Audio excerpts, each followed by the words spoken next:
Je vais vous poser une question. Si vous répondez bien, je vous laisse. Vous pouvez répéter la question? C'est une étrange question. Je suis. La télé en question. La finale de Top Chef a pour habitude de mettre les petits plats dans les grands. Les deux derniers candidats s'affrontent en proposant un menu à leur image, de l'entrée au dessert, entre créativité, technique et émotion. Ils doivent aussi s'assurer d'être prêts dans les temps pour assurer ce service pas comme les autres. Si d'ordinaire, la dégustation de ces derniers plats est confiée à 100 bénévoles de la Croix-Rouge, la 16e saison diffusée en 2025 sur M6 et placée sous le signe des étoiles Michelin a, elle, réuni 30 chefs de renom. Les chefs dont les candidats ont été éliminés en cours de saison ont eux aussi leur mot à dire sur les assiettes des finalistes. Chaque convive possède 10 points qu'il attribue comme il le souhaite entre le menu 1 et le menu 2. C'est en comptabilisant les votes de chacun que le gagnant de Top Chef est désigné. Les fans de l'émission le savent, c'est lors de la cérémonie des couteaux que le suspense est levé.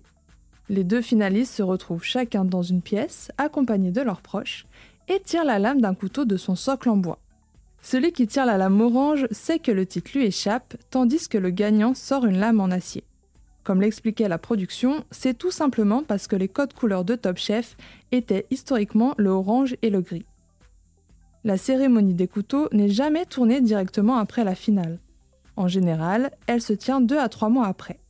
Cela permet à la production de comptabiliser les votes et de faire valider le résultat par un huissier, mais surtout de ménager le suspense en évitant les risques de fuite sur le nom du gagnant. D'ordinaire, la finale et cette fameuse cérémonie se tiennent dans le cadre luxueux de l'hôtel Georges V à Paris. C'est le lieu dans lequel les cuisines sont les plus pratiques pour accueillir la finale, comme l'expliquait la production en 2024. Elles ne sont pas plus grandes qu'ailleurs, mais elles sont bien agencées pour cette épreuve. Les deux brigades sont bien séparées, mais en même temps pas trop loin. Une configuration idéale en termes d'infrastructure.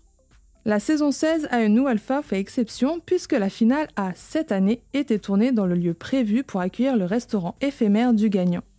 Cette décision a d'ailleurs nécessité quelques ajustements puisque cette dernière épreuve s'est tenue sur 2 jours. Les finalistes ont cuisiné chacun à leur tour et non en même temps comme cela se fait habituellement. J'espère que cet épisode vous a plu. Si c'est le cas, abonnez-vous sur votre plateforme d'écoute préférée pour retrouver de nouveaux épisodes chaque semaine. Et si vous en voulez plus, découvrez aussi le ciné en question et les séries en question sur les plateformes d'écoute et téléloisirs.fr.